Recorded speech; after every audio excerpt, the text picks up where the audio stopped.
गौरी साहब, हुकूमती वज़रा का एक ही स्टेटमेंट आता है जब JUI फे के हवाले से उनसे बात की जाए तो वो ये कहते हैं कि मौलाना फजलुर रहमान साहब PTI वालों को घुमा रहे हैं, गेम कर रहे हैं बानी PTI के साथ। उनके स्टेटमेंट को अगर सामने रखें तो क्या ही कहा जा सकता है JUI फे या मौलाना फजलुर रहमान साहब विकेट के दोनों तरफ खेल रहे हैं? देखिए, मौलाना फजलुर रहमान साहब एक वज़ादार सियासतदान हैं और वो सबके साथ उनके राब्ते भी होते हैं, बातचीत भी होती है। लेकिन बदकिस्मती है कि पिछले 15-16 साल से इस मुल्क की सियासत इस तरह से हो गई है कि हम तो उस सियासत के कायल हैं कि अगर कोई वज़ीर आज़म है तो पूरे मुल्क का वज़ीर आज़म है, किसी पार्टी का वज़ीर आज़म नहीं है।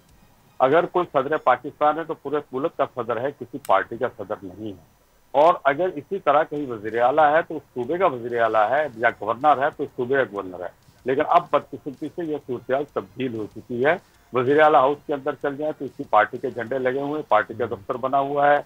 वज़ीर आज़म हाउस में चल जाए तो यही सूरत हाल है, और गवर्नर हाउस में चल जाए तो खुसूसन मैं सिंध की मिसाल दूंगा। वज़ीर आला हाउस और गवर्नर हाउस आपके सामने है, एक तरफ पीपल्स पार्टी, एक तरफ MPO में अंदर दफ्तर बने हुए हैं बाकायदा। तो अवामी नुमाइंदे नहीं रहे, यानी कि ये पूरे सिंध के तो वो गवर्नर नहीं रहे, अपनी पार्टी के हो गए, अपनी पार्टी के वज़ीर आला हो गए। तो ये इस तरह की चीजें जो है हम इसके कायल नहीं है। हम इसके कायल हैं कि अगर कोई गवर्नर है या वज़ीर आला है वो पूरे मुल्क पूरे सूबे का है तो हम उससे राब्ता भी करते हैं, आवाज़ मसाइल के लिए बात भी करते हैं। इसका मतलब ये बिल्कुल नहीं है कि आप विकेट के दोनों तरफ खेल रहे हैं।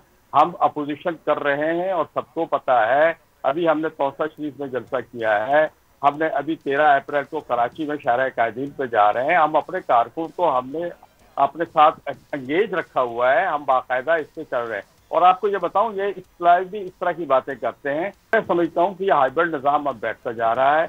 इसी तरह की सूरत इस सिंध में हो चुकी है। सिंध की सूरत आपके सामने, कराची में जो कुछ हो रहा है 3-4 दिन से, मुझे लगता है ये पानी की नहरी पानी से जान छुड़ाने के लिए, दरिया के पानी से जान छुड़ाने के लिए अब शायद कराची को खुद सूबाई हुकूमत शायद किसी को की तरफ और धकेल रही है और लड़ाई करवाना चाह रही है, नस्ली लड़ाई। तो इसलिए मैं वज़रा की इस किस्म के बयानात और इस किस्म की चीजें वो अपने दिल को तसल्ली देने के लिए बातें तो कर सकते हैं, लेकिन हक़ाइक़ बिल्कुल बात है। और वो बच्ची बहुत अच्छी जी हकीकत से सब्सक्राइब करें और बेल दबाएं ताकि कोई खबर रह न जाए।